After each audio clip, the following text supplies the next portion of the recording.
Participate in the show by visiting UnderTheHoodShow.com. With Russ Evans, this is Shannon Nordstrom, thanking you for tuning in to the Nordstrom's Under the Hood Show.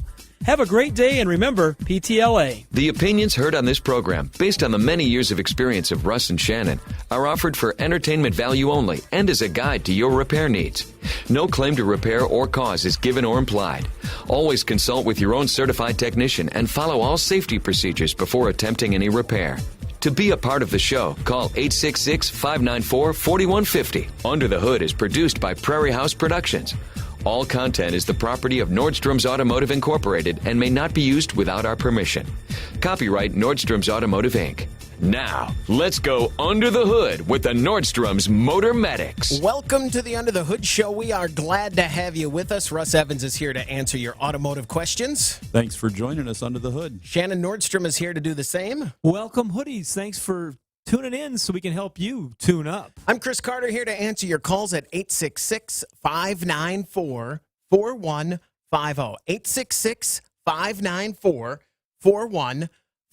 And as we came on and we started our music, we had a caller waiting. He called actually before we even started and wanted to be on the show. So let's get right to him and say hi to Dennis. You're on the Under the Hood Show. What can we do for you? Hold on a second. We do this. All right, Dennis, are you there? No, he's not there. How about now, Dennis? Are you there? Yes, I am. Okay, go ahead, Dennis. Okay, I have a 2000. Oh, you're breaking up What? there, Dennis. Hold on a second. Let's try that again. Yeah. Start over, Dennis. You were breaking up. I have a 2003 town car, and I need to put a passenger side door on it. And I was what? All right, we're having He's got a 2003 Lincoln Town Car, and it sounded like he wanted to put on a passenger side. Mm-hmm. Something. Passenger side door. I think door. I think he was going door. Yeah. Or also he wants to change it over to a 4 on the floor. Or he... No, I was not going to say what I was going to say. His engine needs a little more. Yeah. And he doesn't want his pocketbook to be sore. Right. So he called us 3 or 4. Doug counts for 4 in the producer's room, right? I think so. That's all right. Well, if he's going to replace a door, let's just go down that road. Mm-hmm. Let's just assume that Dennis wanted to put a We door had a on his... call. We had a call in our shop 2 days ago. A person called and said, I just need to put a door on my car. You've got one the same color. Can't you just throw it on? And I said... That is a great question. In the good old days, you could buy a door, and when you bought the door, you'd just be able to take it home, unplug probably maximum of 3 wires, maybe 4, 2 for the speaker if it had a speaker in the door, and maybe 1 more for the latch sensor, maybe. You know, that's about it. Yep. Nowadays, you have got, in most cars, a minimum of what, 20 wires going into the door? Yeah, and the doors don't necessarily bolt on with 3 bolts like they used to either. No, you've got, in many cases, a pin arrangement that will, you have to knock a pin out. Sometimes you have to have special tools to access the type of fastener that it has.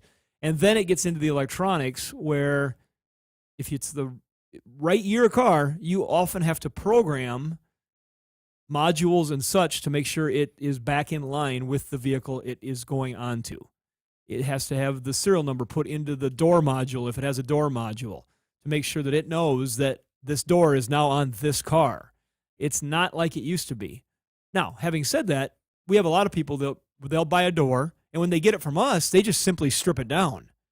Simply strip it down, but they'll take out any of the electronics. They'll take out any of the critical things that could be unique to their car. Maybe one has power windows, one has manual windows.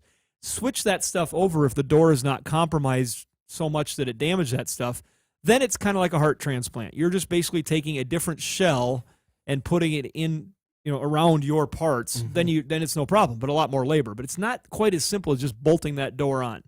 If you did happen to find, in his case, a Lincoln Town Car of that era, On the passenger side, I'm going to tell you, if you did match the options, I think the odds are if the place that removed the door unplugged it, there's a pretty good chance you could plug it right back in and everything would work on the passenger door. But you'd have to match the options. And also realize that when you buy a door, it used to be door with mirror. All my mirrors broke too. It just doesn't, we don't do that anymore in the recycled automotive industry anymore because there is typically a minimum of 5 different mirrors on every car. Okay. And also there's a value equation there too. We might have a mirror that's worth $300 on its own, and the door is only worth $200. And we don't want to. You're splitting those up. Yeah, and so we're not also going to say, "Oh, here's your door. Oh, it's got the wrong mirror on it."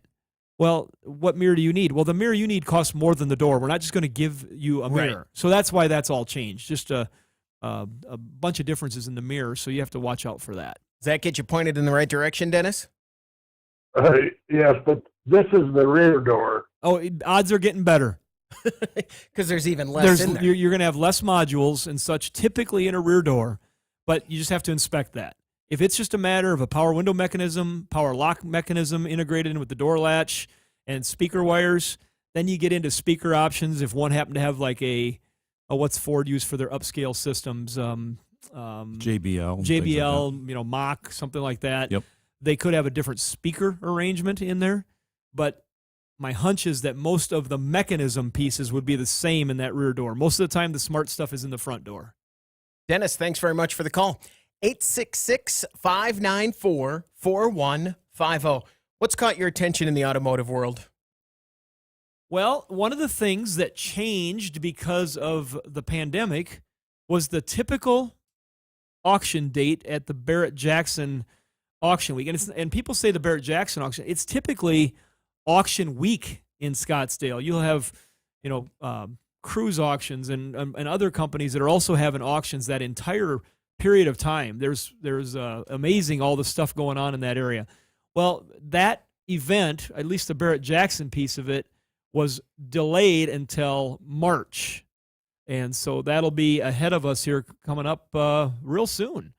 But if you're tuning into that, you will be looking at the first. I know you've been thinking I this. thought you were going to say one of your cars. I was going to be. No. I'll do that someday with this one of mine, I think. But the first Bronco. So if we're going to buy this for a show car, we got to get on it. Okay. The first full-size Bronco, it's going to be a 2-door with all the off-road packages that you can buy and all that stuff. It will be auctioned for charity, VIN number 1. Okay. They're also going to auction off VIN number 1 of the newly rediscovered, rebadged Mustang Mach 1 they're going to have. And so those cars will fetch a pretty penny because when they do those things, it's a charity auction, typically with the proceeds going towards a very worthy cause, typically. And if these were GM cars, odds are Rick Hendricks would buy them. I was just going to say. But I don't know about these. That'd be kind of interesting if he crosses brands. I'm sure he's got a Ford dealership in his stable somewhere. Maybe not. I'm sure. I don't Right? know. He's got a lot of dealerships. You Of never course, know. yeah. But there's some other guys that are into that sort of thing that'll be giving him a run for his money or whoever's money that might be. I could totally be speculating wrong. But that stuff's going to happen here at that rescheduled Barrett-Jackson. So we'll just have to be watching to see what those returns are on those. I wish that when they did those, they would eliminate some of the regulars, so it would always be a surprise. You know what I mean? Or because it seems like every time we've talked about that type of auction where they're doing a specific VIN number 1 it's like you said, the same group of guys. If it was GM, you know who would have bought it. I wish they would eliminate that and make it more exciting for the viewer. You know me, I'm all about excitement for the viewer. Reading a little further down the story, because I hadn't yet. I was reading from Final Assembly here in Automotive News. The charity on this particular sales will be the Juvenile Diabetes Research Foundation. Okay. Is what they're going to be putting this money towards. And so very exciting for the Juvenile Diabetes Fund. Absolutely. That's awesome. It's going to be a big chunk of change. We're going to take a break. When we come back, we want to hear from you. The phone number to reach us, 866-594-4150. You're listening to the Under the Hood Show.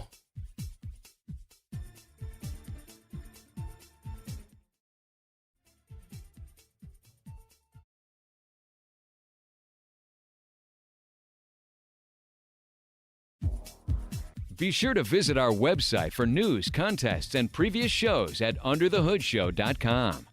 Welcome back, everybody. It's time to get back under the hood with the Motor Medics. Welcome back to the Under the Hood Show. We are glad to have you with us. 866-594-4150. That's the number to reach us. Like Dave in Nebraska. Dave, you're on the Under the Hood Show. What can we do for you? Hello? Yeah, you're on, Dave. Go ahead. Yeah, so I have a 92 Chevy half-ton pickup with a V6 in it. And it's got a problem I can't figure out. It will start and run, but it's not getting the right signals to the injectors. It inadvertently spits, and it's just mixture's all wrong. Everything. It's like the computer lost its brain. And another thing was it when I turn the ignition on with a full charged battery, it shows low voltage on the voltmeter. I was just wondering if what would be the voltage going to that computer? How much voltage does it need to work right? It needs battery voltage, which in a running vehicle is going to be somewhere between, of that age, somewhere between 13 and 14 and a half, right in that range. If it's running, if you've got a problem with a body ground or an ignition switch or wiring or something like that, and it's really getting what the dash says, if it's getting like 7 or 8 volts, yeah, it's going to run horrible. It's going to be all over the place. You absolutely have to have the right voltage. And if you've got a scanner, you can look at the scan voltage and see what your computer's reading. It'll tell you battery voltage at the computer, what it's picking up. Do you have any kind of scanner at all? No, I have a friend that has one. We could try that maybe, see if that would. That's what I would do. I would take a look and see what's available as far as your battery, your voltage right to that computer, because that's where you have to start. Anytime you have a problem like this, with an engine, we're going to check oil, we're going to check antifreeze, we're going to look at the basic things and see as we're making a diagnosis. And with electrical, we're going to check things, power, ground. We're going to see what the battery voltage is, what's available for our supply, and make sure we've got all those right where they're supposed to be. And I've brought this up a number of times on the show, just talking with the technicians at our shop and other shops so many times when they've been chasing a problem and they are, 3 parts into it, they find a wiring problem or a connection problem or a programming problem, and the parts themselves were all good. And it's just, it happens that way sometimes. And it's not like it's an intent or a miss, but I know Russ will always be encouraged with his techs to let's check the basics. Let's back up and check the basics here and find out what we've got. So you got to remind me, that 1992 full-size Chevy pickup with a V6 in it, is this happen to be like a 4-wheel drive 4-speed, or is it a 2-wheel drive? I'm trying to imagine the truck. Yeah. Yeah, I have it's a 2-wheel drive with a 5-speed. Okay, all right. And so in 92, did they already have the port injection in that, or was that a throttle body injection? Throttle body in it. Should be a throttle body. Okay, pretty basic system going on there. So you should be able to get into that. I think you're going to find the problem in your wiring, I bet. Dave, thanks very much for the call. Good luck. 866-594-4150. Let's talk to Paul in Minnesota. Paul, you're on the Under the Hood Show. What can we do for you?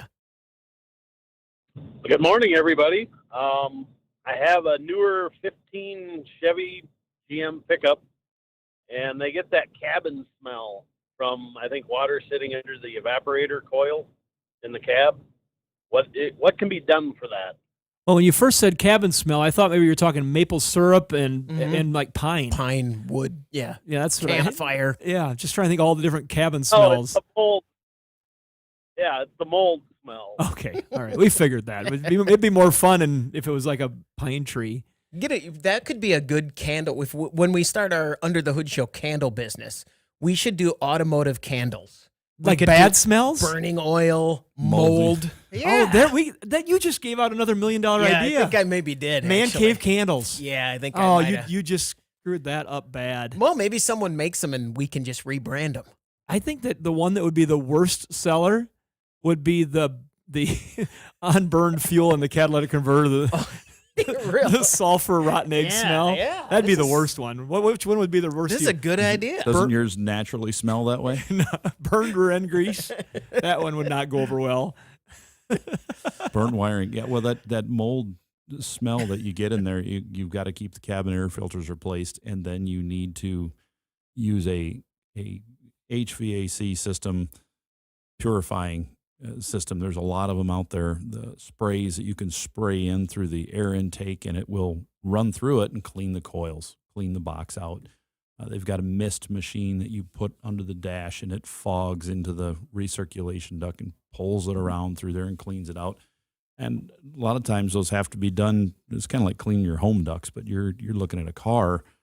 Once you start getting a smell like that, every year you might have to do it to keep the smell down.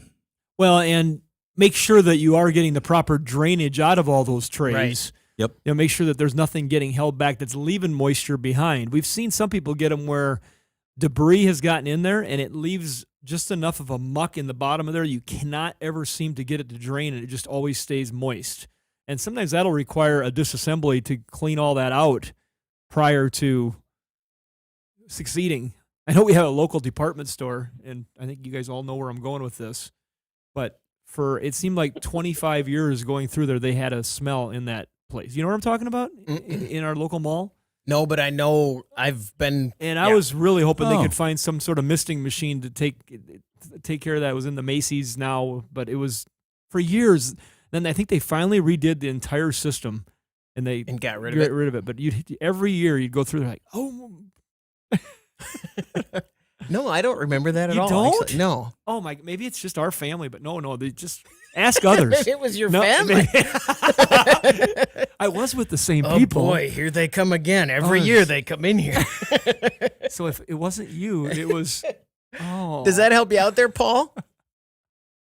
It does, and I've done all that, and it just keeps coming back. So I just wondered if there was an update on the tray or whatever that they've got in there that holds the muck. And have you disassembled the pan? To change. Have you disassembled the pan? It has been, yeah. Okay. Oh it boy. has been, yeah. I'd have to do a little more research to see if there's anything out there that is unique on that particular model that they're doing, with a redesign if they found they had problems. But there is a lot of those vehicles out there. I mean, that HVAC box that's up under that dash, and you said 2015 model, right? Mm-hmm. Yeah, it's when they made the new body change. Yeah. It's been a problem all the way up until now. I've got a Tahoe that does the same thing. Okay, well, this has not hit my smeller or radar. Mm-hmm. So I will do a little more research on this, and hopefully on a future episode we can get you something figured out, or at least a direction to turn. Paul, thanks very much for the call. Good luck. 866-594-4150. Let's go to Mississippi and talk to Don. You're on the Under the Hood Show. What can we do for you, Don? Good morning. How y'all doing out there? Fantastic. Well, great. Yeah, we got a beautiful day here. In fact, I'm out at the lake right now. But what I told you about, I've got a 2011 Harley Davidson Ford F-150. It's got the 6.2 liter engine in it. Okay. Now, what's happened? It was in a flash flood. The water came up to just about the floorboard, maybe a little bit higher than the floorboard, and we found a few things that was going on with it. We replaced the fuse box, that's down in the right corner, so we put a new fuse box in there, and we also went ahead and replaced the starter as well. Okay, but it still would not crank. And basically what I'm thinking is that it probably has to be reprogrammed. The computer, the motor, none of that was affected by the water, but something caused, calls that module, I guess, what you call it. I really don't know the terminology, but anyway, it wouldn't crank. So I was going to kind of throw that at you and see if you've had any experience with something like that, what we should do next. Now, here's one thing that I have done. I've gone and I've gotten I didn't have but one key to the car, and then I called the dealership and found out I had to have 2 keys to reprogram it. So what I was thinking about doing is just going ahead and taking it into the dealership and see if they can reprogram that and crank it over. But let me back up a minute. Everything works on it. All the bells and whistles. When I replaced the fuse box, before that it was deader than a doornail. Everything. I had no lights on the dash. I had no power seats. I had none of that.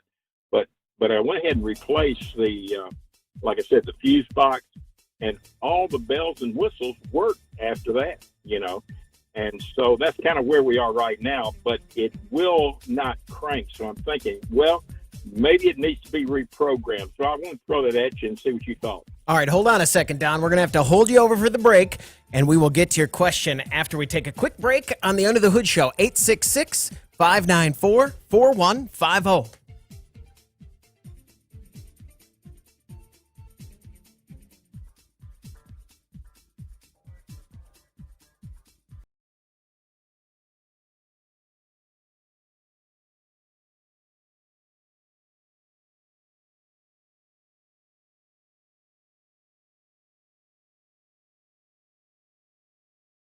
Get under the hood. Call the Motor Medics, 866-594-4150. Welcome back to the Under the Hood Show. We are glad to have you with us, 866-594-4150. I hope Don's still there. We'll talk to him in a minute. If you follow us on Facebook, if you like our page and go to the underthehoodshow.com hoodie fan club and enter there, you could win a hoodie. Like Dawn Mears from Sterling, Illinois. Congratulations from all of us here at Under the Hood and our friends over at Universal Technical Institute. Marine mechanics. I'd be thinking marine mechanics because summer's coming, of course. That's what gets me going. Motorcycles, cars. And I think that marine mechanic thing, too, you get to, by just happenstance, be around boats and on the water more. Yeah. And you can do it anywhere because in summer you're fixing boats, and in the winter everybody needs to get their stuff fixed for next year. Marine mechanics are a year-round job. Mm-hmm. Yes, so you would be pretty much full-time employed, I think, and they help people with placement and things like that. So it's a great place to check out. You can find all their information at uti.edu, Universal Technical Institute. Check them out. 866-594-4150. Don, are you still there? Absolutely. All right. Shannon, can you kind of recap here? Yeah, Don's got a 2011 Ford Harley Davidson edition. That probably doesn't matter quite so much, the Harley Davidson part, other than it's cool and it's a humble brag. I would have said it too. Yeah.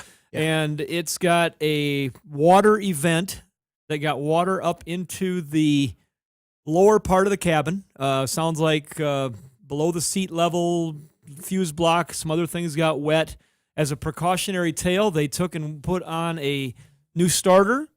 May or may not have been necessary, but probably not a bad idea if it got wet like that. And they replaced the fuse block, and now he's got jingle but no jangle. He's got toys that come on, but he's got no start. How's that for a recap? Great. All right. Well, we know from experience that there's more to be done.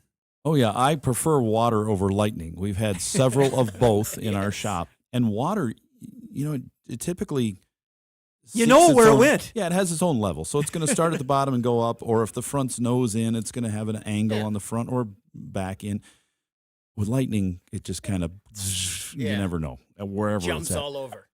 But the trucks are still the same. When you're replacing those modules, we have very similar truck to what you have now with a diesel engine in it, and it has module issues going on. You have to have all those modules. Any module you replace, that fuse box is a module. It's got to be programmed. If it's not programmed, it's not going to start. A lot of times when you put the parts in, you won't even get the bells and whistles. You'll have no windows. You'll have no locks, no radio, all sorts of things. But in your case, you put it in. Some of that was programmed before, works, but you still need to match the VIN numbers all together and security. So you're going to have, if you don't have 2 factory keys, you will need 2 factory ignition keys to erase and start over and get that programmed. Huh.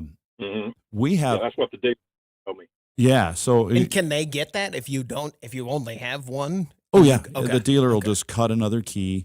In fact, that's something we do ourselves with these keys. We cut them and then we program them through there. We have a scanner that we just picked up recently because we've had a lot of these vehicles come in, and we wanted to be able to get keys made for ones where we're in this situation. We can't, if you say diagnose this car, Russ, and we say, well, okay, now it's a big switch between us and the dealer or a locksmith and going back and forth, and you want to have it all under one roof. So we got an Autel scanner that is made for key programming.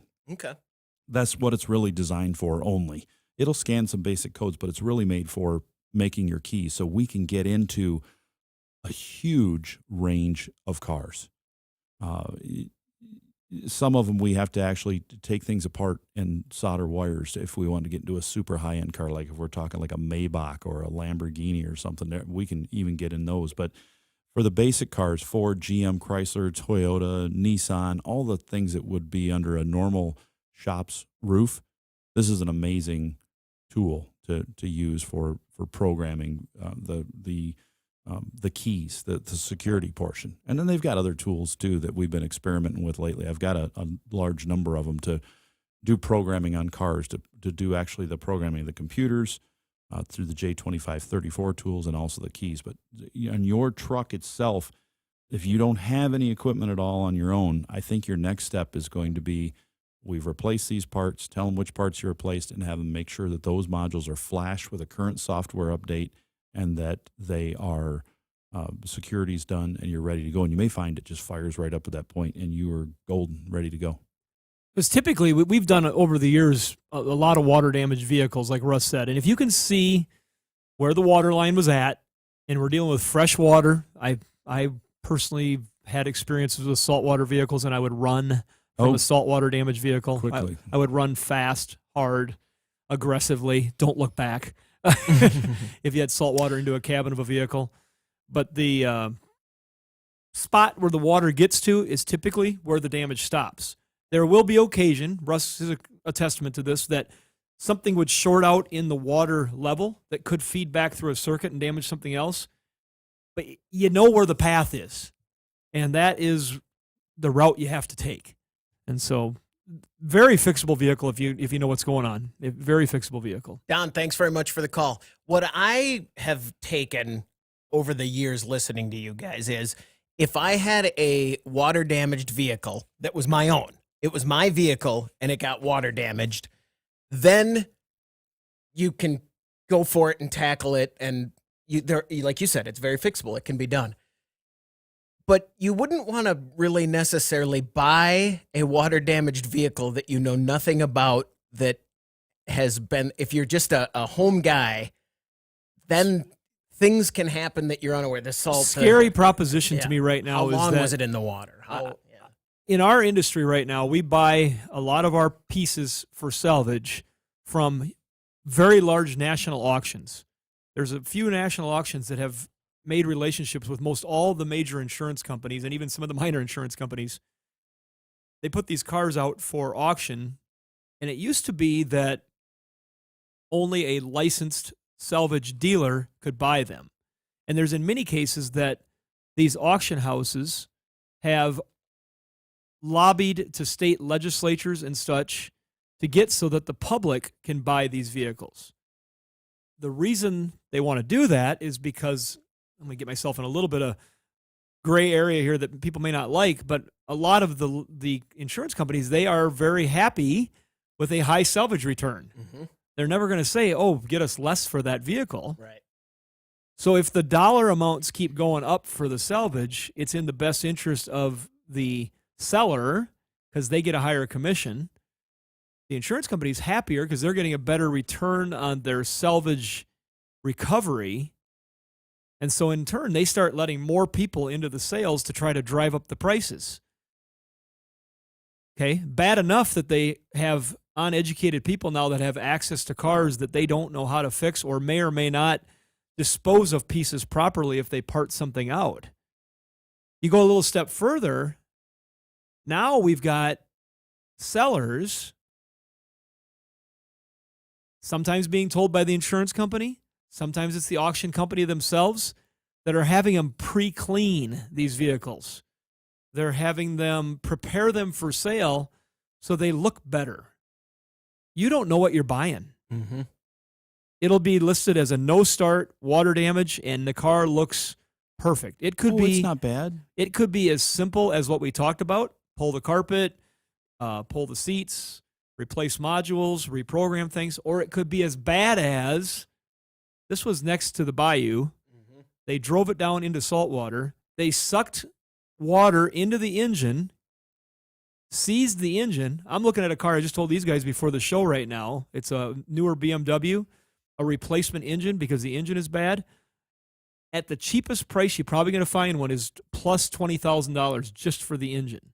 Not installed. And there's not many people that are going to open that engine up and say, hey, let's see what's wrong with it. We can buy these pieces. Right. It doesn't happen because they're so high tech. So it could be as bad as an engine that's bad and saltwater damage that's up into the cabin that will just never stop. Once it gets into these little wires, we got wires in these cars nowadays that are transmitting low voltage signals just like a home computer or a business network. And those little wires do not play well with salt water. So very much a cautionary tale if you don't know what you're getting into. 866-594-4150. Let's go to California and talk to Bob. You're on the Under the Hood Show. Bob, what can we do for you? Well, what I've got is I've got a 2002 Malibu. It's got 155,000 actual miles on it. I've always kept it serviced and everything. I had a heating problem. Well, a friend of mine was able to show me that the overflow tank had a leak in it. So I replaced the overflow tank. Instead of going to the dealer, I went to AutoZone and bought a direct replacement, put it on, filled it up, and done it the way he told me to do it. So I got the air out of the system, and that worked out fine. But in the process, my cooling fans don't come on. When it gets up to a certain temperature, they don't come on. Now, what do I need to do, or if I can do anything? Well, we need to know what is the car overheating? You say they're not coming on, but is it actually getting hot? It's not really overheating, but it gets up.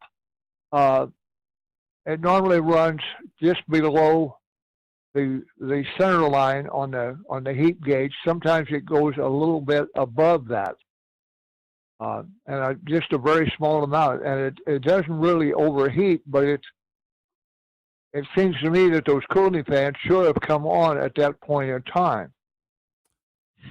The only way to know for sure is to have a scanner on it and read the actual temp, what the computer thinks the temp is, and then use an infrared heat temp probe or a contact temp sensor on the engine and see where you're at. And then compare it to the manual. A lot of those don't come on until 223 to 225 degrees. So, I've made the assumption that fans were supposed to be running on several cars before. And when I look at the gauge and I see it might be at 7/8, and I say, wow, that's super hot. This thing's going to boil any minute. And I look at the scanner and it says 219 degrees. And I think, what's going on there? And I find the gauge is off a little bit. Or, maybe the gauge is right if it's down below. It might be reading just a little over past 210 on that center mark. And I think, that's got to be it. It's got to be 223, 224, and it's actually just under, so it's not coming on. They should come on when you turn your air conditioner on. If you turn an air conditioner or defrost on and it's over 50 degrees outside, after the pressure builds up, it should kick those fans on. That's one way to see if your fans are going to run. And then watch it and make sure it doesn't overheat, but to see if you can get one of those. Seems like every corner store is selling one of those heat probes now so they can see if somebody's got a temperature. Oh, yeah. If you take that and point it at the right where the thermostat housing is on the vehicle, where the radiator hose comes out at the thermostat housing, check it and see what your actual coolant temperature is there. And if it's 230 degrees, then yeah, it's too hot. You got to get those fans checked and fixed. Bob, thanks very much for the call. Good luck. Can you believe I don't have one of those temp guns yet? I cannot believe that. I can't either. And you make sure you set it to the right mode so you're not trying to do like forehead mode on the object mode. Right. They've got different modes on a lot of those that you buy, so pay attention to that. We're going to take a break. When we come back, we want to hear from you. 866-594-4150. Bruce, you're up next. You're listening to the Under the Hood Show.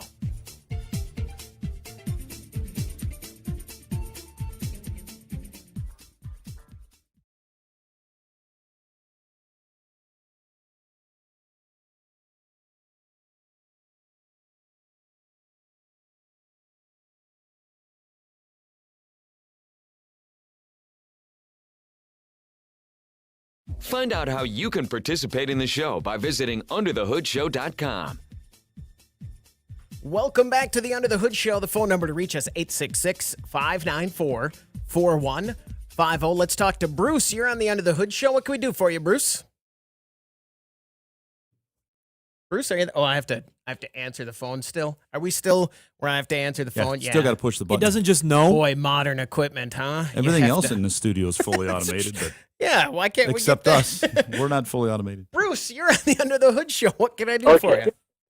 Well, thanks for trying to help me out with this mystery. My 3/4-ton 2001 Dodge Ram van has a problem with the turn signals, the flashers, and the brake lights. When it's off and I touch the brake pedal, I have brake lights. Once I turn it on, start it up, I do not have brake lights, but I have headlights and tail lights. I do not have any turn signals or hazards. It wasn't the $130 combo flasher, apparently. I've had this problem before. We tried, the first thing it suggested was the turn signal switch, and that originally didn't fix the brake light problem. Then my guy said he found a fuse in the fuse box under the hood, and miraculously we had brake lights. Now it's been a while, and I will say also that the tape came off the harness on the pigtail, and they wired netted the left and right turn signals together without me knowing it. I'd fix that, but any ideas on what might be causing this little problem? Boy, if they wired those things together, that could cause all sorts of issues back there. I would have to look at the wiring diagram on that to see if they're using that lighting control module on that or not. They started using it right. You're right on the edge of it, and if they are using that, it's probably smoked. It's probably no good. The newer ones under the hood. Where's the lighting control module? Under the hood in the part of the fuse box. If it has that setup. If it has one. That's what I mean. You're right in that cutting point where they were starting to switch some of that technology over in the 01 to 03 range. And we just, without having a ton of familiarity with that heavy-duty van, and a lot of times the heavy-duty vans even ran the technology behind the pickups in the cars a little bit too. Yep. So we got to know the components to give you the exact answer. Yeah, so if it does have that, it's probably toast, because you can't just tap in trailer wires into the lights in the back. You can't short anything. Even a shorted light bulb has been known to blow those out, and then they have to be replaced. They call them a fully integrated control module up under the hood there, which is just part of the bottom of that fuse box, if that's what's going on. But you got to look at the diagrams. If it's got one of those, you're probably leaning that way, and that can be diagnosed with the factory wire diagram as well too. A lot of people that have called the show, been at the shop, they have looked at everything that makes sense under the dash by the brake pedal, like you've done, the turn signal switch, the hazard switch. The thing they often forget is to get to the back of the vehicle and look, has someone tried to wire up a plug-in for a hitch? Has someone tried to wire in an accessory in the back to run power off of at one point in its life, something that they wanted to plug in for an accessory port in the back of the vehicle that they didn't have? Did they put a trailer adapter in line? Those are one of the places we'll always chase people back to go look and just investigate all that. And that's can be a point of frustration for sure. lighting control module, yeah, and then and then the illuminating lights on the dash don't seem on it. The speedometer comes on, but so. Yeah, I'm thinking that might be one of those years that started using that technology, and a person needs to probably dig a little deeper than just your typical 12-volt lighting wiring. Bruce, thanks very much for the call. 866-594-4150. That's the number to reach us. And don't forget, you can find us on Facebook. We're on YouTube now. You can watch the show on YouTube. We'd love to have you tune in. 866-594-4150. What else has caught your attention in the automotive? Not automotive based, but did you guys see the Tesla launch yesterday of the Starship? Yeah.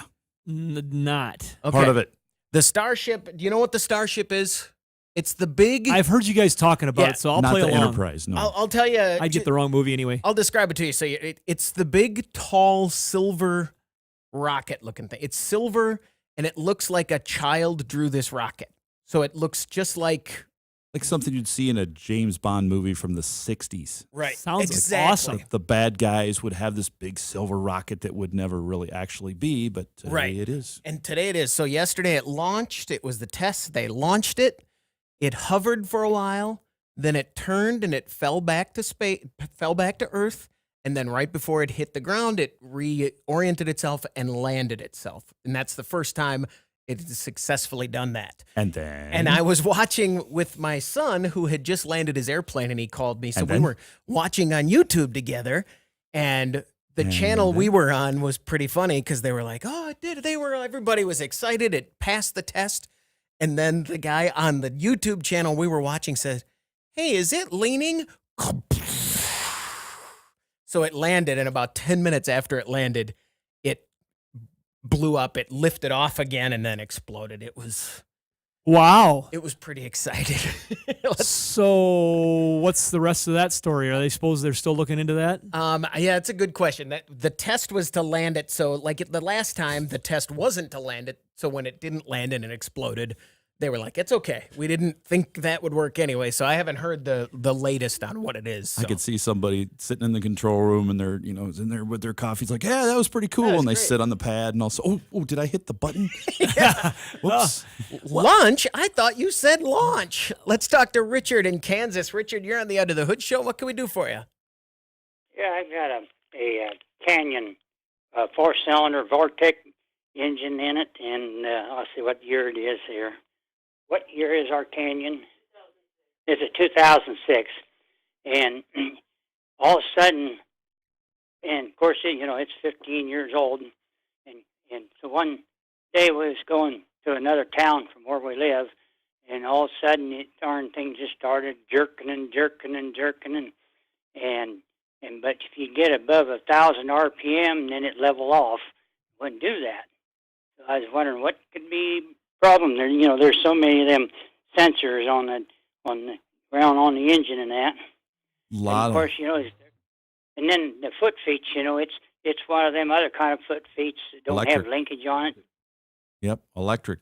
It sounds like you might have a problem in the ignition system, meaning spark plugs and coil boots type of the ignition system. If they're shorted at all because of age and just starting to break down, they get what they call voltage leakage. It's leaking spark out of the boot, not like leaking like fluid, and that'll cause it to miss, cause it to jerk like that. So it may just be in need of a tune-up. Basically, have it. I'd have that checked out. And tune-up stuff can cause it to kind of come on suddenly because if it fails, Mm-hmm.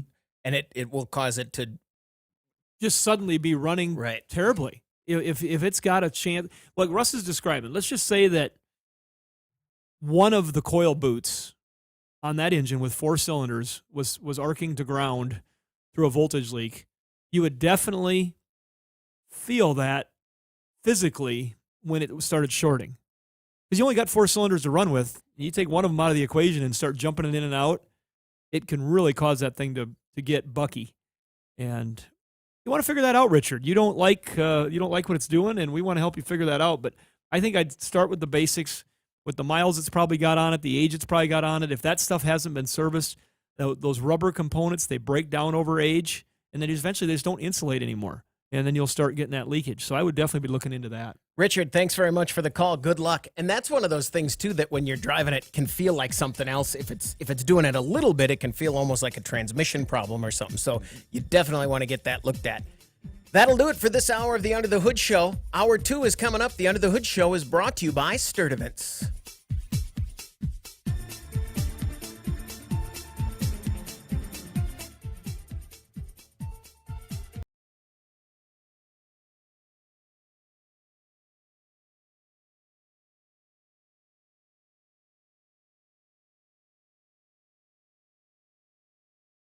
All right, we are in our break now. We are in our over the top of the hour break here. So we're going to be back on doing the show in just a few minutes. But you had a question, the Starship question. It was that Starship. I should pull up a picture so you can see it because it's pretty crazy looking. I don't know if you know. Do you know? Well, I'm imagining what you guys have said, and I think I have seen it.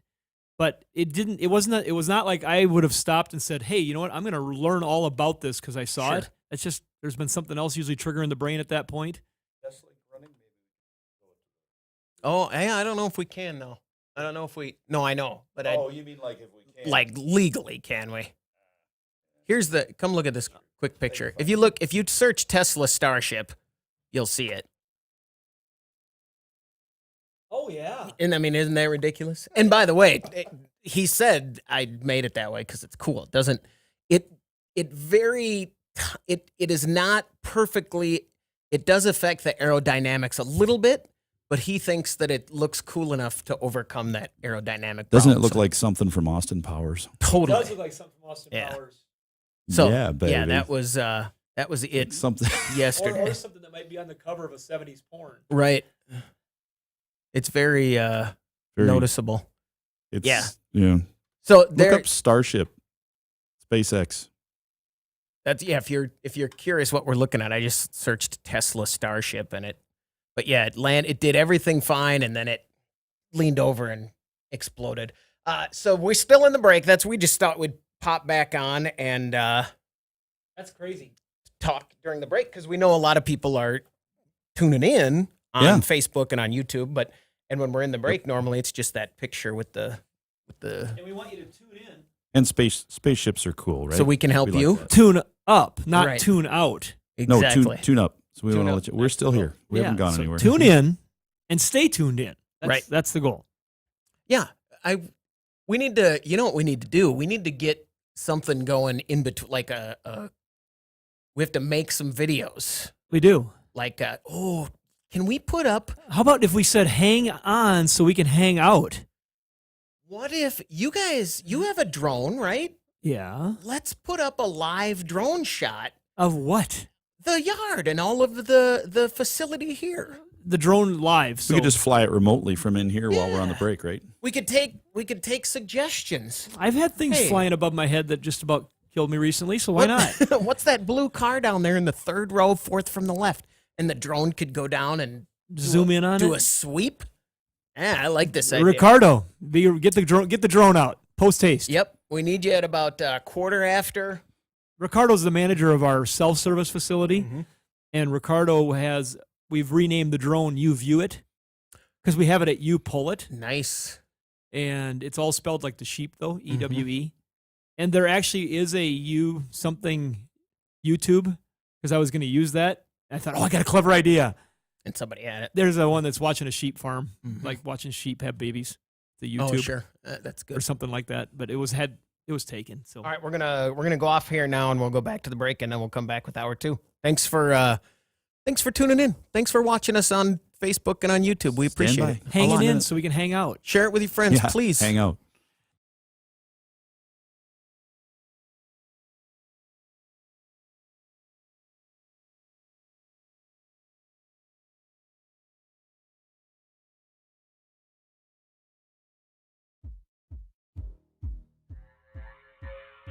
You're listening to the Nordstrom's Under the Hood Show with the Motor Medics, Shannon Nordstrom and Russ the Super Tech Evans. Shannon is an ASE engine and parts specialist, and Russ is an ASE Master Certified Technician with extensive factory drivability training. Join the Motor Medics for fun and free automotive advice with real-world solutions to everyday automotive problems. The Under the Hood Show is heard weekly on this and other great radio stations across the U.S. Find out how you can participate in the show by visiting underthehoodshow.com. With Russ Evans, this is Shannon Nordstrom, thanking you for tuning in to the Nordstrom's Under the Hood Show. Have a great day, and remember, PTLA. The opinions heard on this program, based on the many years of experience of Russ and Shannon, are offered for entertainment value only and as a guide to your repair needs. No claim to repair or cause is given or implied. Always consult with your own certified technician and follow all safety procedures before attempting any repair. To be a part of the show, call 866-594-4150. Under the Hood is produced by Prairie House Productions.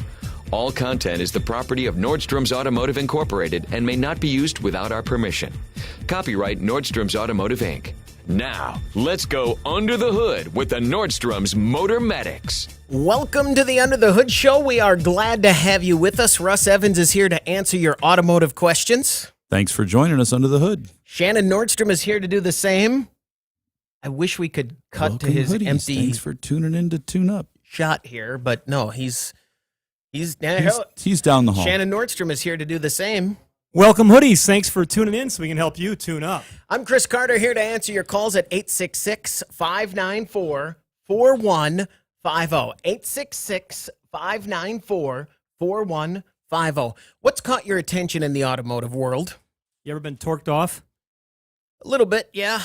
Yep. If you don't torque a wheel, it'll fall off. That's true. It will. And if you don't torque a shifter linkage cable at the assembly line, it'll lead to a recall.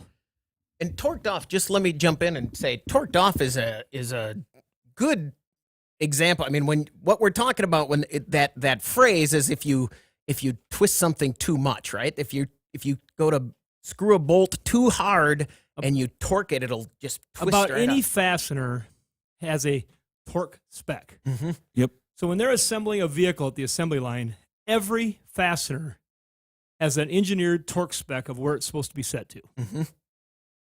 Well, how would you like to be that person? I would not like to be that person.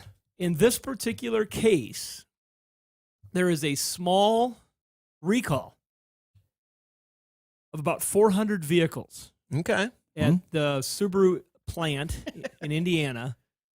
And it says that, according to a National Highway Traffic Safety Administration filing, 314 Outbacks and 69 Imprezas could have a loose nut on the transmission select lever cable.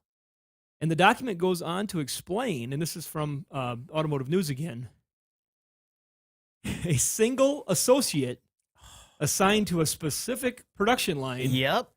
using an improper torque wrench technique during the person's first week doing the task. Lisa, did you use the 8 or the 10? Do you know which one you used? The 10. You told me to use the 10. You used the 8, Lisa. You used the 8. That's what happened, huh? And Subaru, of course. Well, Mike told me how to do it. Yeah, he said it didn't matter. And Subaru, of course, is like, they started getting some flack because they singled out an associate. Sure. And they said, no, we're a team. We're a team. we got this. This is not this. And Lisa's no more They longer did not. part of the team. That's what the story goes on to say. They didn't say whether the person was still on the job or not. But you got to look at the person. But there's training involved. Yeah. And we talk about that at our organization. That you teach somebody something, but you also have to check in to see if they learned. Mm-hmm. It's not just saying, "Well, I told them." You got to do some follow up. But apparently they did some follow up and they found it. But it's 400 cars later when they did the follow up, and so they got a little static for naming it that way. But yet at the same time, how do you find out? You got to go down to the root of the problem, and that gets down to the tool that's held by the person. And by the time they caught it, 400 vehicles had went down the assembly line And had gone out. Yeah. Right? I mean, Yeah. that's... Well, and Russ and I know from taking these things apart that what they're talking about isn't something you're going to just check. Right. It's That's- not something, okay, That's here's, not a quality control thing right here's before you... Here's our 200-point checklist. Check the torque of the nut that holds the cable to the shifter. Nah, that's not on the list. 866-594-4150. Going back to Mississippi, let's talk to Terrell. Terrell, you're on the Under the Hood Show. What can we do for you?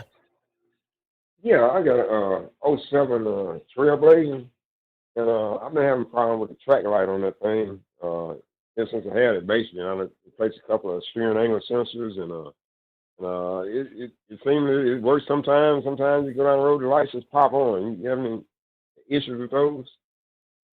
Yeah, that's Stabilitrak traction control. We've had several of them do that. Steering angle sensors cause that. Front wheel bearings, the actual sensors can be bad, but the bearing itself can be bad. On that model vehicle, we probably put more sensors alone on that than wheel bearings or anything else. But I know we've done 4 or 5 sets of them on the front of those vehicles. One of the more common things that Russ has brought up for years on a lot of GM vehicles is also in the throttle body itself. If there is a communication issue with inside the sensor on the throttle body that senses the electronic throttle, that can lead to a Stabilitrak light and other things because the system is not, it's got a glitch in it. It says, I can't do all this stuff.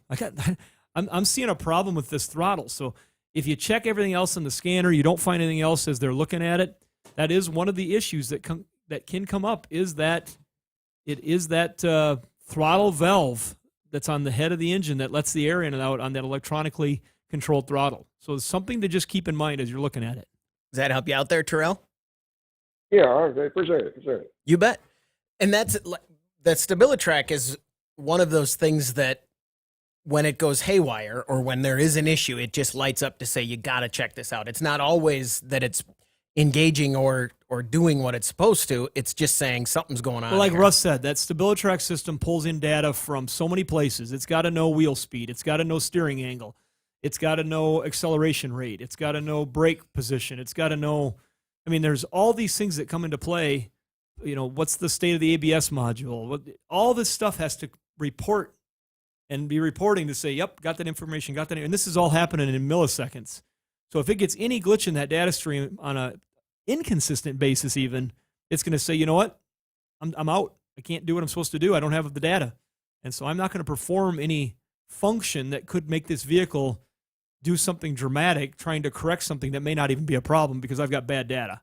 Let me tie this back into rocketry and spaceships. When they're doing the countdown and they're saying they're doing the go, no go, and they're saying, you know, communication, go, all the things that they say. Not only a no-go will pause the countdown, but also no answer. If you say communication, go or no-go, and they don't answer, that's not a go. I would assume that if communication doesn't answer, that's a problem. Yeah, you would think so. We're going to take a break. When we come back, we want to hear from you on the Under the Hood Show. The phone number to reach us, 866-594-4150. The Under the Hood Show is brought to you by Sturdivants.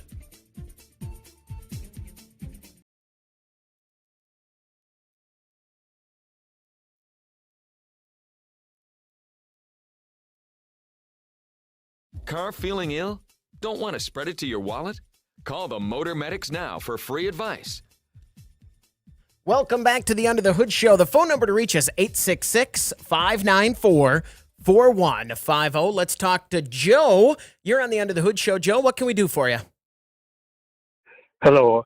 I have a Honda, and on the door jamb, about halfway down is an arm, and also it goes into the door. And it started to click real loud when you open up the door. And I've tried different kind of lubricants in there. Have you ever run across this before, or did it have anything to do with something like this? Well, it just depends on what it is that's actually making the noise. I'd have to look at it to see for sure what it is. But a lot of times if you've got a latch like that that's starting to get a little rust in it and dried out, you can put a lubricant on there to make it work. Some PB Blaster penetrant down inside of the mechanism on that, or some white lithium grease lubricant from them as well in that to keep. You don't want it to attract dirt Some things you have to use a dry lube on, other ones you have to use a lubricant. I want to go back. I want to make sure I heard this right, because sometimes I'm not paying attention as much as I should be. Are we talking about the arm that's in the door jamb between the door hinges and the body, or are we talking about the latch mechanism towards the back of the door? No, it's in the jam. That little arm. Yeah, see those arms on those, we've seen some of them. They'll get the piece will actually break, and then it'll have a catch in it every time that you open and close it. It'll still do its function to stop the door from swinging open, but it will be hanging up. So is that what's happening? You're hearing a pretty heavy noise? Yes. And I've tried different lubricants. Yeah, I think it into the door. I think that you probably got that mechanism is probably broken.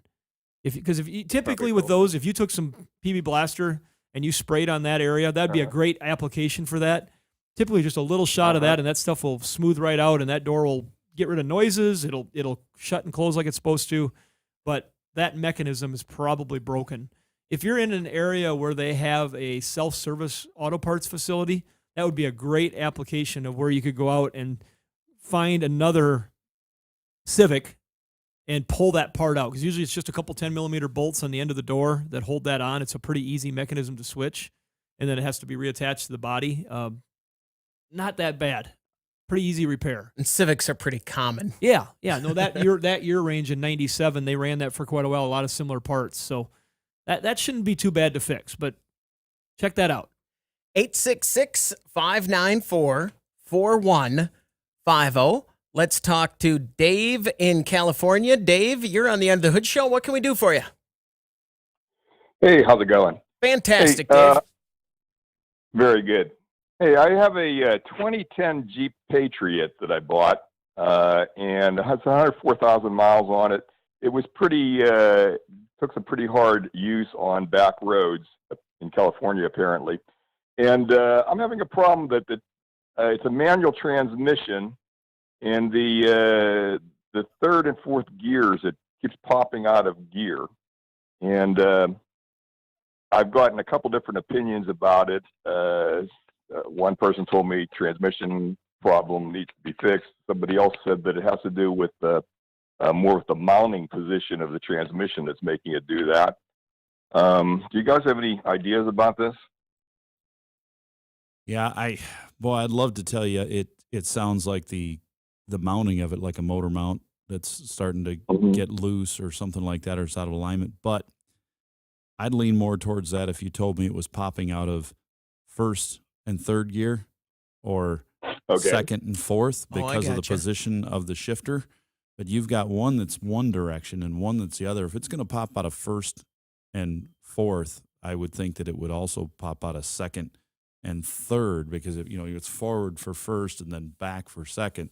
But you've got one forward and one back. Now it's possible that you have a mount so loose that it's doing this. Now, here's a test. If you put it into, let's say, second gear, and you accelerate a little bit and then decelerate, just give it a little gas and back, so you're rocking back and forth. If the shifter stays steady and doesn't flop all over the place, it's in the transmission. It's not a mount. But if it moves, if you can feel it, you're holding onto that shifter and you go, hey, this thing's moving like an inch every time I accelerate. Yeah, you probably got a motor mount that's weak. That would be great if that's what it was. Not though, is it?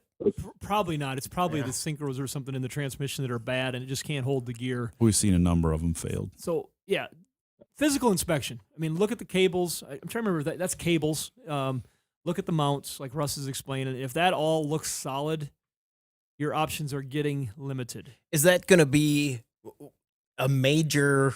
I mean, they're taking the transmission out, right, and rebuilding it. Yeah, it could be taken out and repaired, but if they've got synchronizers or gears that are worn so bad that it's popping out of gear, I would venture to guess it probably is going to need more repair than just that. It's probably going to need a rebuild, if maybe a minor rebuild, but still a rebuild. And that's where a lot of times in this application, people will look for a recycled original equipment unit, because the rebuild can be quite expensive because you run those metal filings through the whole unit, if it is that scenario. Mm-hmm. And then you can go on to like one of our partners, Car-Dash Part, and find a unit that could be near you and buy one with lower mileage and make sure it's got a good warranty on it. before you move on from that, though, just do check just to make sure the pocket, the housing on the floor where the shifter sits, we want to inspect that too. I mean, I want you to have you inspect the system from where the shifter mounts in the race that it sits in, the cabling, the mounts. Inspect all of that first. Give it a good old just physical inspection. And if you find no problems there, then you're getting inside that unit. The good news is for Dave, well, it might be the fact that it is a manual means that there could be just some physical problem. Yeah, you could have something something in the works that is causing it. But like Russ said, the way he's describing the gears, our hunch is not as optimistic. Dave, thanks very much for the call. Good luck. 866-594-4150. And in the old days, we bought a fire truck one time to use out here at our business from our local fire department. We got a great group of volunteers at the Garrison Volunteer Fire Department. They had an auction for a surplus truck. I'm trying to remember what year it was, but anyway, it only had like 14,000 miles on it. It was like, this truck was like, of course it was a hard 14,000 miles. They were bouncing over grounds and everything when they'd use it, but it had gears that would not allow it to stay in second gear. I think it was third gear. It would not stay in third gear if I remember right. And so, you know how you fix that? We had a tractor that was the same way. You put a bungee cord around it when you're driving in that gear, and you just hold it there. Hold it in. Just strap her up into that gear so it can't come out. That's what we had to do, or else you drive holding it into that gear. Yeah, and if it's reverse, you can just hold it in reverse when you're going in reverse. Yeah, so that's always an option if you feel like it. 866-594-4150. Let's talk to Cynthia. You're on the Under the Hood Show. What can we do for you, Cynthia? Hi. Hi, go ahead. Question about a 2010 Ford Flex, but actually I know this happens on a lot of vehicles, the newer vehicles. The passenger side seatbelt locks up, and I am actually driving the car from that side, which is causing me some problems, because the only way to fix it is to detach your seatbelt, and that's kind of a little dangerous when you're delivering the mail. Sure. And is there any way to fix that? You're right. First of all, newer car. It's 11 years old. When you said that, I thought, yeah, it sure is, but it's about at the peak of the average age of a used car. It's out there ways. You have to always go down the math road, don't you, Chris? I like to. But this issue she's having is an issue. It's an issue in our Prius. It's an issue in our Honda, where the passenger, the rear seats, all of a sudden they're so tight that you have to unhook them and redo them. Well, the challenge with this is there's not much you can do about it. Other than replace them. Right, and sometimes it can be the conditions. And we get people that'll buy these mechanisms from us from a recycled vehicle, where they'll take it out of the vehicle and they've got it in their hand and they say, look, this doesn't work. Unless it is exactly in the mounted position that it sits in the vehicle in, it will not work, because it's a weighted mechanism in there that has to move to lock it into place. And as they age, some will get extra sensitive, where they just want to lock up on their own. Some can have that happen by the angle which you pull them at for some reason.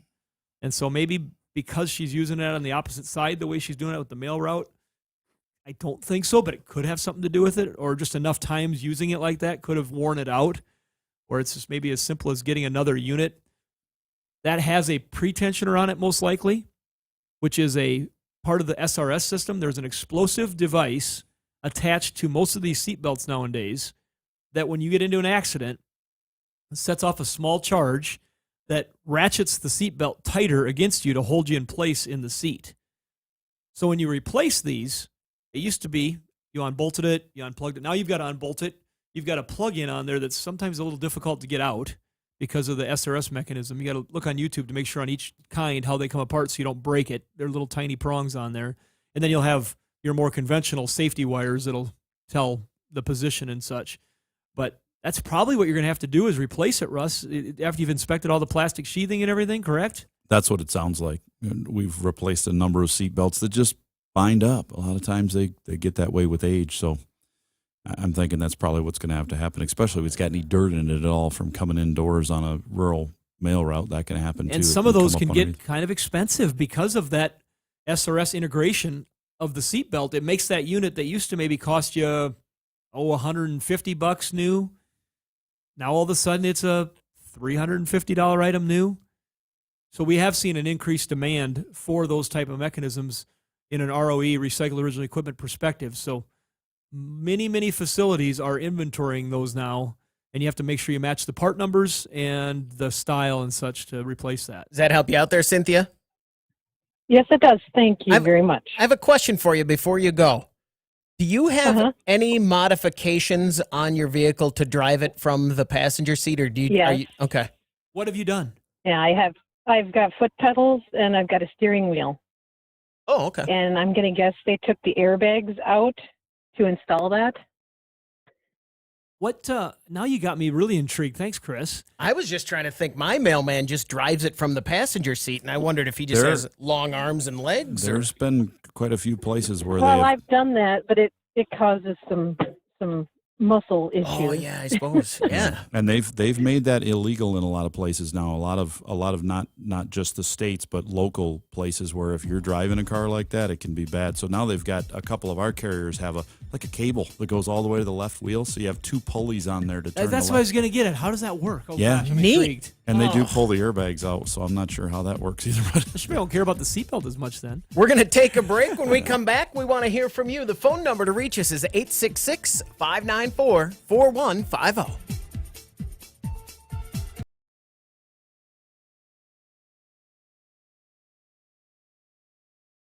Get your planner out right now and schedule your next radio appointment with the Motor Medics. Welcome back to the Under the Hood Show. We are glad to have you with us. The phone number to reach us, 866-594-4150. Don't forget to join us on Facebook and like our Facebook page. Join the Hoodie Fan Club at underthehoodshow.com, and you could win a hoodie. Like Craig Jewelson from State College, Pennsylvania. The Nittany Lions are going to see a hoodie. The who? See, that's something that I know that you didn't right away, where you guys can hit me with all this Star Trek and Star Wars and movie references, and I throw up a couple easy sports references, and you're gone. I don't have a clue. So, anyways, I was right there with you. Both of you probably. I'm not in on that one, especially the states. My brother. Oh man, my brother and his two kids are college. One of them may end up being pro. You guys not forget. pro, but big time college. They're good. You guys forget. He knows a lot about science and movies and space. You know a lot about sports and automobiles. I know nothing about everything. So my knowledge is the same level on every topic. It's low, but I am kind of a renaissance. I have so many subjects that I'm low knowledge and high feedback. See, I'm no knowledge on most things, so I'm right in the middle there. I need a Universal Technical Institute is where you go to get automotive knowledge. I need like a sports technical institute. There you go. Music technical institute. I got some of the music down, but a lot of this music. You do pretty good on music too, Russ. It depends on what genre it is. Now, Chris, oh man, Chris is like he's like an encyclopedia of all music because he had the old stuff, and growing up stuff, the parent stuff, and then also the new stuff because he's in there every day. And then he's disc jockeying on the side when he used to do that. Yeah. Yeah. So you get to be everybody else's favorite person when you play the song they like. I'm the same way with musical instruments. I'm not good at any of them, but give me a half hour and I can play along. So to actually call it something or to use it? To use it. Seriously. Oh yeah. But I'm not any good. You didn't know that? Chris can play a ton of stuff. I knew you knew about a lot of stuff. I didn't know you could put your hands on it and play it. I can't compared to people who can. But if you said, "Hey, we bought a piano. Can you play this song?" I'd say, "Give me 2 hours. Come back, and I'll have some you working." Could be in one of them traveling shows where they do like dueling pianos. No, not at all. No, because you know the music. Only if you gave me a $20 bill and waited 2 hours. Yeah. Which doesn't seem to be the thing. Well, give them a drink at the same time. Yeah, I don't. Eventually, you'd win. No, I don't. I'm not at all. No, I don't play anything more than I play everything. And I don't think there's a UTI training center at State College, Pennsylvania. No, pretty sure there's not one there's there. definitely not, but they've got them all over the country, and they've got financial aid available, and they can train you on tons and tons of stuff, even welding. You want to be a welder? They've got all sorts of stuff available for you. So check out uti.edu. They'll have what you need. 866-594-4150. Let's talk to Jared. You're on the End of the Hood Show. Jared, what can we do for you? Hey guys, congratulations on the new studio. Everything went well. So thank you. Hey, I have actually a couple comments on two different cars. If that's okay with you guys. I have a 12 Impala, and I was looking to put a radio in there. And through that CAN system, I was able to integrate the OnStar through it. The XM radio, I was able to use the XM factory radio antenna with it. It also gave me, when the check engine light comes on, it gives me the codes, gives me tire pressure on that screen. You can control the HVAC controls, which of course I can do on an Impala, but other vehicles I just didn't know that was available. And when I started hooking up that radio, I saw, all those features on there. I thought that was pretty cool. So I'm just gonna tell your listeners about that. Questions I know now. We talked about car stereos a lot. So You're going to ask questions. 'Cause I want you to. Are you using the Alpine F309, ILX F309, or anything like that? What do you got? It's the Maestro. Oh, yeah, the Maestro. integrated.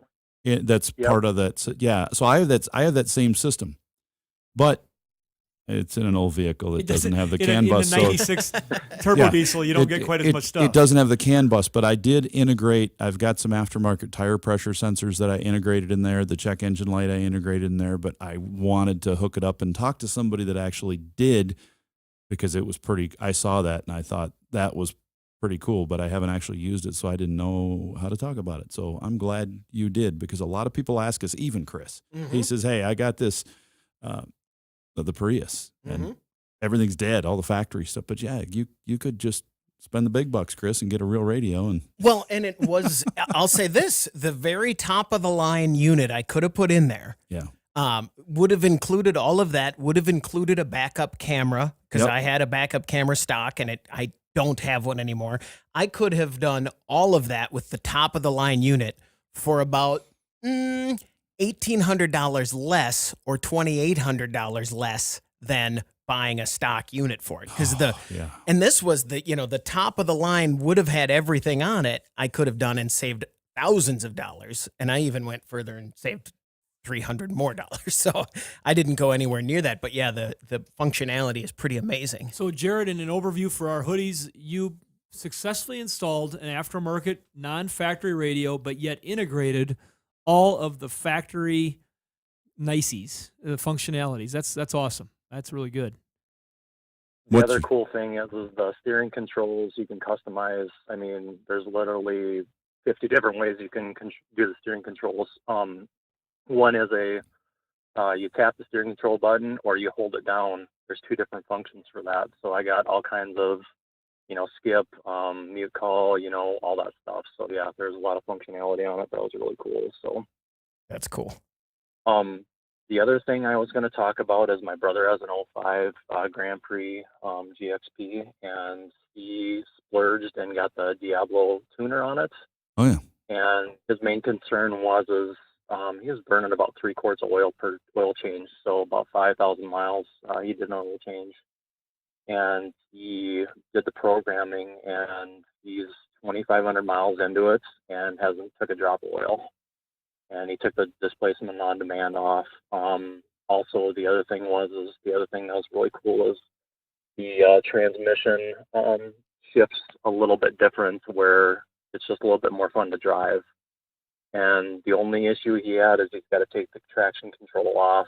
He used his cruise control due to the programming. That was the only thing that he had issues with. But otherwise, you guys have talked about that a lot, and just going to tell your, listeners that, hey, here's a instance where it helped, and he's not burning any oil anymore, which is awesome. So thanks very much for the call and the heads up. Those are you're right. They're common topics on the show. Oh yeah, we talk about the tuners all the time, and the tuners from Diablo Sport.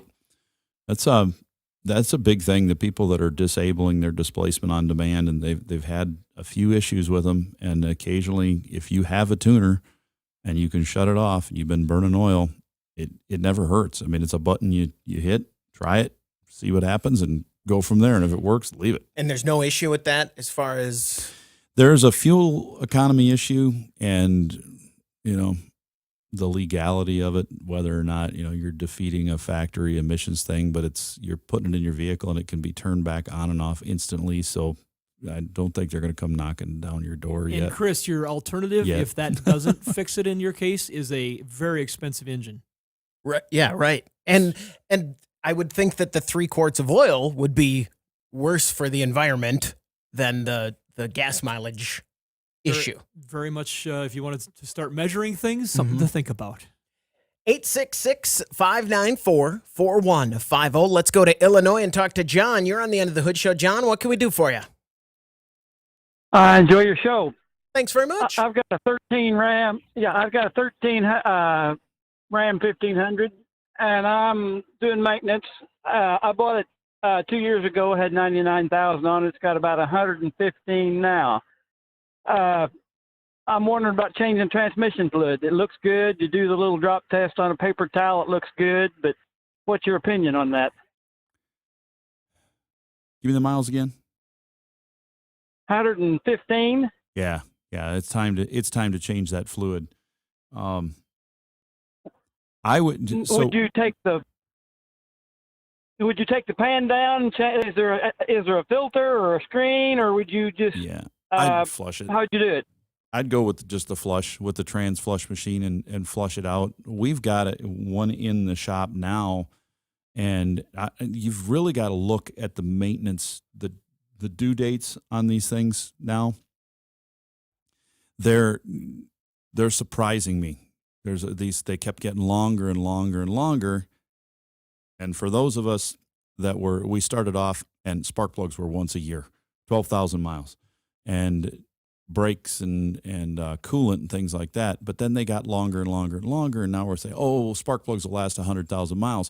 Well, now that we've taught the world that spark plugs have to be replaced every 100,000 miles, and you get a new turbocharged car, which a lot of these are, and supercharged, and you pull the owner's manual and it says replace spark plugs every 24,000 miles or every 2 years, you go, whoa, why is my car running like crap?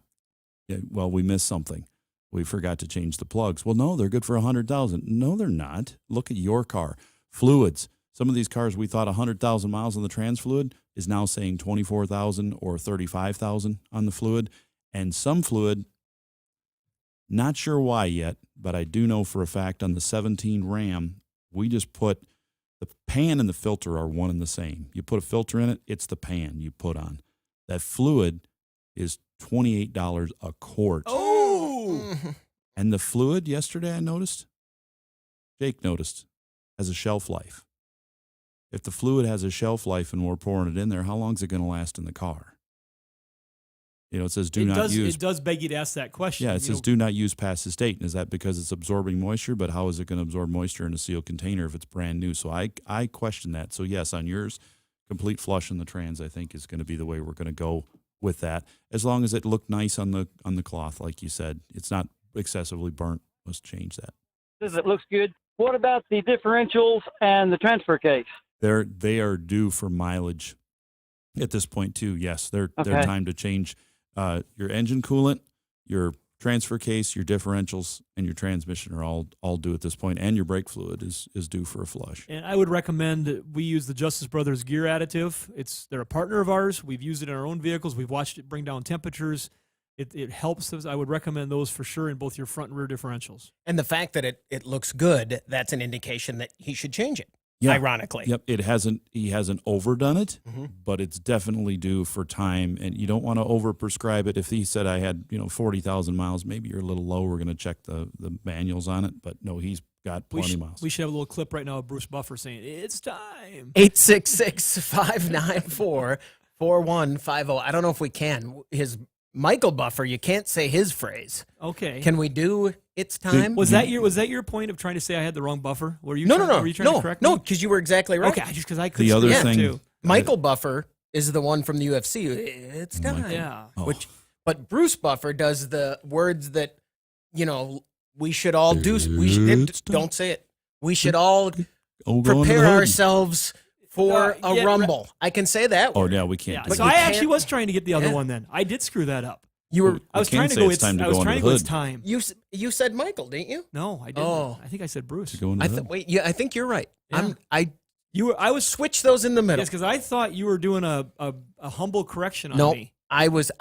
You were right. You did it almost without even knowing you did it. I flipped the correction accidentally. Bruce is UFC. You can't say the other Michael thing. is the other one you can't say. I don't even think we can say his name. Welcome to our show. This is every off-air conversation we've ever had. And now it's live. Let's talk to Matt. You're on the Under the Hood show, Matt. What can we do for you? Hey guys, Matt. Hey, I bought a 2012 Ram 3500 from an old farmer. It's got some miles on it. She's right up at 200,000, but we're just looking at something polar camper around this wonderful Sioux Falls area here. And truck's in great shape. He had a maintenance like he should, but there's a little bit of play in the steering.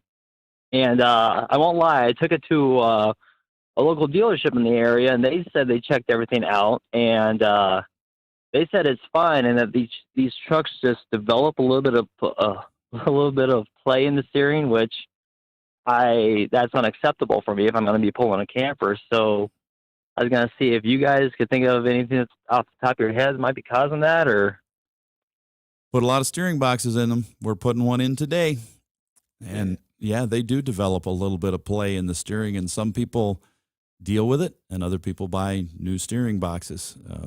Sometimes it's hard to get a good used one if your choice is one with 100 and some thousand miles already. If you get one with low miles, that would be a good choice too.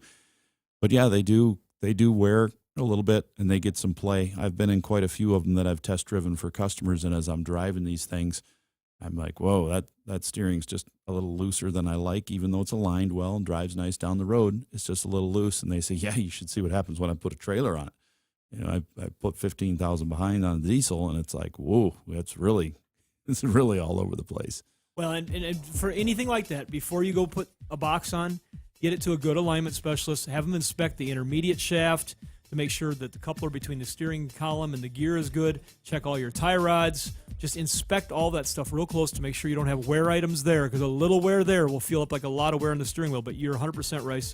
That steering gear is a popular request at our auto recycling facility. And the good news is, Matt, when you put a new steering box on it, when you get it back, it's like you've got a brand new. It feels great. Mm-hmm. It makes a huge difference. We're going to take a break. When we come back, we want to hear from you. The phone number to reach us, 866-594-4150. This is the Under the Hood Show.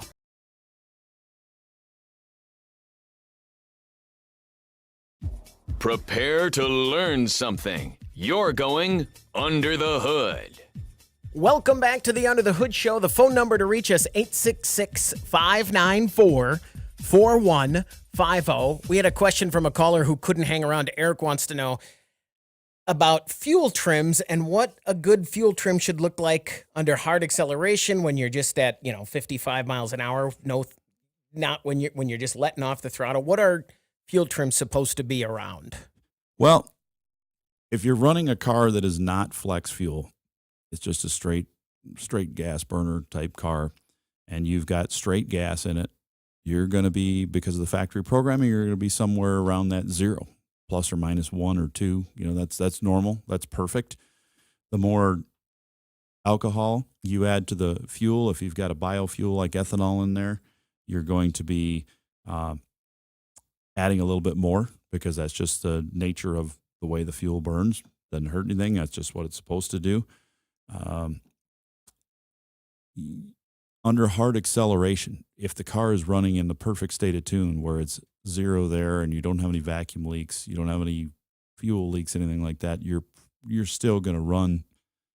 You could be, plus or minus 5 or so. It can go up and down depending on how, and a lot of it depends on how quick you change the acceleration position. If you step on the gas real quick, they're going to change. If you let off real quick, they're going to change. Going down a hill on deceleration, once it goes into fuel injection cutoff, that's going to change everything as well too. So good rule of thumb is if you're accelerating, this is where we have a problem. If we're going up a slight grade and you're accelerating at half throttle, trying to get up to 75 miles an hour on the interstate, and you look and your fuel trims are positive 18, it's running lean.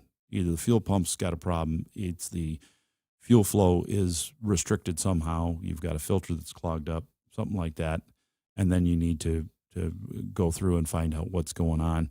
A lot of times to get a good baseline and clean these up if we're having idle problems too, we will do something like take some barium, the old chem tool that we used for years. I remember when we were kids, remember the old B12, Shannon? Yes. And you spray your throttle body, clean that up real good, wipe it out with the power disconnected. Depending on the type of the car, you got to find out if you can disconnect your power or not. But you could put a battery saver on it, the kind that goes in your cigarette lighter or something, because you don't want to stick your finger in an electric throttle body with the power on, because they'll forcefully close and they can smash fingers if not take them off. So, but you want to get that cleaned out really good in that throttle area, and then reset it. It'll reset your base idle and your fuel trims and all that. You want to reset and go from a start. We do that a lot when we're doing tune-ups. If we change spark plugs in the car, and we clean a fuel injection system like that, if we're using cleaning around the intake with B12 or something like that from Berryman's, we are going to always reset the fuel trims, because if we've affected the airflow, we're going to affect the fuel trims, and it takes a while for them to learn on their own when you're driving. So you could get on YouTube and you could study fuel trims really for weeks and months probably. There's just so much about them, and they're different for different cars, but they are a huge item that people must use if they're diagnosing a car in a shop. You absolutely have to use those and know exactly how they work in order to, master getting the mix right, because it is your baseline. Fuel trim is your air fuel ratio. We had a conversation on the show recently. Someone called in and was asking about the check engine light, and he was going to work on it, but he wondered how to get the codes out. And it got me thinking, if anyone listening to this show right now, or anyone who works on their own car, almost in any capacity, there's really, you should get yourself a Bluetooth code reader, shouldn't you? Those are incredibly useful. Or a basic. Right now in the shop, I've got several Autel scan tools, and these are anywhere from a level of the beginner, like you, Chris, all the way up to the professional, like you, Shannon. Yeah, Chris and I are in the same boat. Just remember that most of the time. And anywhere in between. So I'm using one as my highest end scan tool, but I'm also find myself walking around the parking lot all day long. Yesterday, there were at least 5 cars. The day before, at least 5 cars. I've got the Bluetooth Autel handheld scanner that's in my pocket. I just plug into the OBD2 port, and on my phone, I hit the button, and I can read codes. I can read ABS. I'm reading all sorts of stuff. But it does have a kind of a professional mode. It's not really meant to be a professional mode, but I'll just say it's a professional mode. It's just a higher end. And you can you get a diagnostic subscription for your type of vehicle specifically. So if you have a Jeep, you download the Jeep files, you pay for that. But otherwise, you get the adapter you buy, and you get the software for OBD2 for free after you've purchased the unit. Those are great. I think all of our hoodies should have something like that, because you can find out a basic code. What if you read it and it gives you a code and says, cam sensor, failed cam sensor, circuit A, and then you go into the shop and they try to tell you, oh yeah, we read your codes and it's got an EGR code and an O2 code. You're going to need to replace all those, and you're going to need to replace that too. It's like, well, how come it's not coming up on my scanner when I read that? It can help you. It can help you know. And if you come back with 20 codes and they say, no, it's just this, and these other codes are false codes, then you know too. But you've got to have a little bit of armament to know. And also, what if you're out on the road and you plug into it and you scan it, and then you can call back to your mechanic and say, I'm on vacation. I'm in Florida right now. I can't get to you. Is it okay to drive with this code? Right. Oh yeah, you're fine. Don't worry about it, as long as there's no flashing check engine light. That's something minor.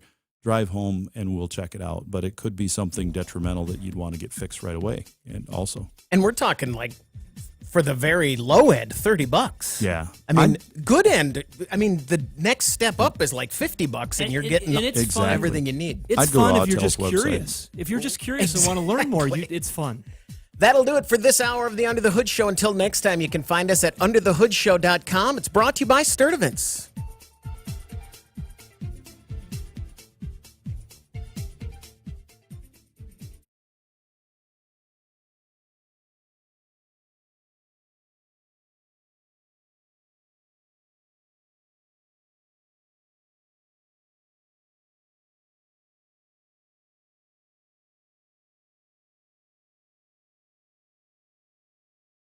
All right, that'll do it for this edition of the video feed. Although, I do want to talk about what has been going on behind the scenes here today. First of all, we're in our new studio. We're at the facility, the home facility of the show. And I was worried that if we were here, Shannon would be out doing things instead of in on the show. And your worst fears didn't come to fruition. Did not Chris. come to fruition until today. He went out to go to the bathroom. It's happening in the show. And didn't come back because you got caught in the hallway by something. And we don't have to say as I was looking out the window, I saw they were working on ceiling fans in the lobby. Right. And we had an unfortunate incident with a ceiling fan. Just leave it at that. And I wanted to bark some instructions in regards to switching a component. And next thing I knew, I was sprinting down the hallway. When I came back in, you guys were covering for me. So it happened. And at the end of the show, you are in an online auction for a vehicle. Yeah, I'm trying to buy a salvage vehicle that's kind of expensive, and so I took it into my own hands. So you were super interested on it. It's a personal interest, so that's part of the reason. So we've watched this auction to the end now, so I can focus. The auction has ended, and I am the high bidder, but that does not mean they're going to sell it to me. The person has already contacted me and said that they're trying to get the insurer to accept the bid. We got a call coming in. Whoever was just calling, if you're watching the live feed, I was just about to answer it. Sorry, I didn't get to it. If you're probably not, by the time you see this on the live feed, we'll probably be done because we're wrapping it up. But so just like a regular auction, you bid and you don't know yet if they're going to accept that. Yeah, anymore on the salvage stuff is the insurers are so particular on what they think something is worth. You know, my sister does auctions. You guys have probably heard us talking about Vanderbrink auctions. And when she sells her stuff, the highest majority, like 98% of what she sells are no reserve. I mean, you're at the auction. You've done all you can to gather in the interested parties. And so if you've got, like I know she's got coming up here, she's tempted me already. She's got a sale coming up in Kansas this June. It's got Firebirds, Trans Ams, GTOs. It's a Pontiac lover. And so she's going to get the word out to that crowd. The people that are interested in those vehicles will be there. When it hammers, you are most likely getting, at that moment in time, about as much as that is worth. The insurance companies of the world have decided that they're smarter than the salvage buyers of the world.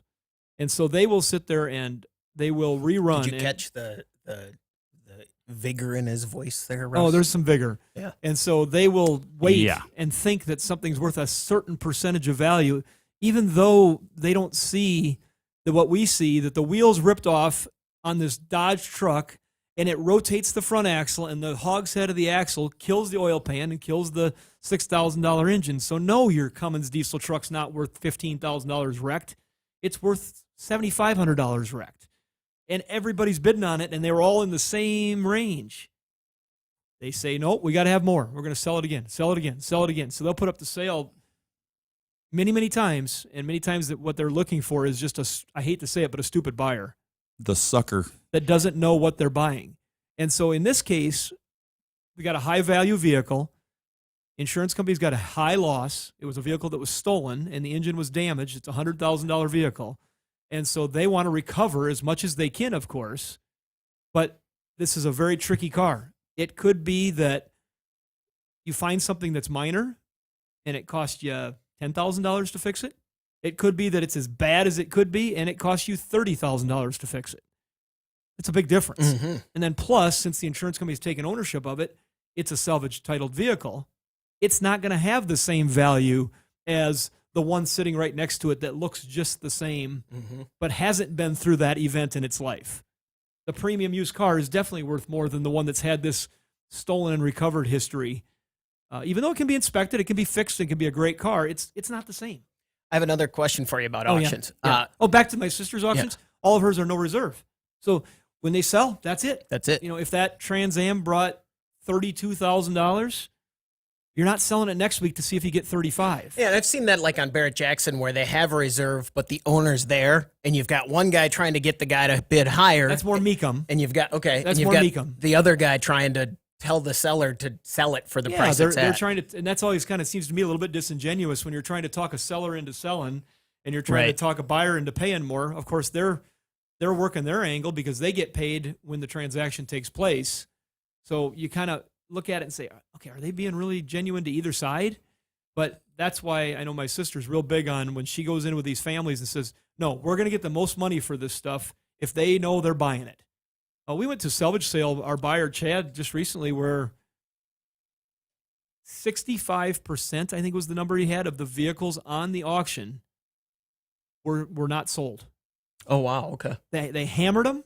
They marked them as pending, and they never sold, and they'll be back to be sold again on the following week. Very frustrating. You never know how much money you're spending. Very frustrating. My question was, in these days, so as a salvage business that is out buying cars at auction, there must be a lot of times where where we are in our town, there's an auction that's going on that's only 4 cars or 10 cars. So it's not going to be a hugely attended auction. So you're there bidding against some number of people. But in the pandemic age, when it becomes, I know you guys do a lot more online auctions now. Is that driving the cost way up and getting more people there? Anybody that's got any salt in the auction business anymore has an online component to what they do. That 10 vehicle auction, if that used to be what it's also online. Okay. So we sit in our local town and bid, but I'm bidding against people that are in the Middle East. We're bidding against people that are in New England. We're bidding against people that are in Texas. We're bidding against people that are in California. Okay. It's became a global market. When my sister Yvette with Vanderbrink Auctions does her sales, she has a very good relationship with Proxy Bid. So when she does her sales, she's hammering the gavel for people that are there.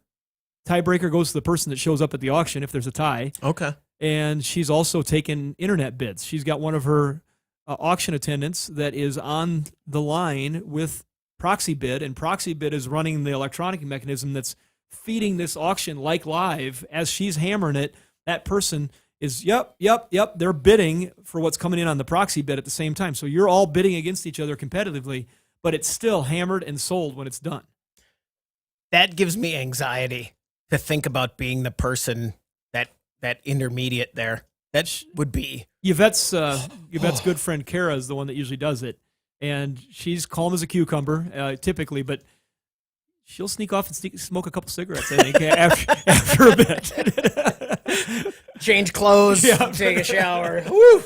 All right, that'll do it for the video broadcast this time. Thanks for watching. Thanks for subscribing or whatever, getting your notifications if you're on YouTube or Facebook. We appreciate it.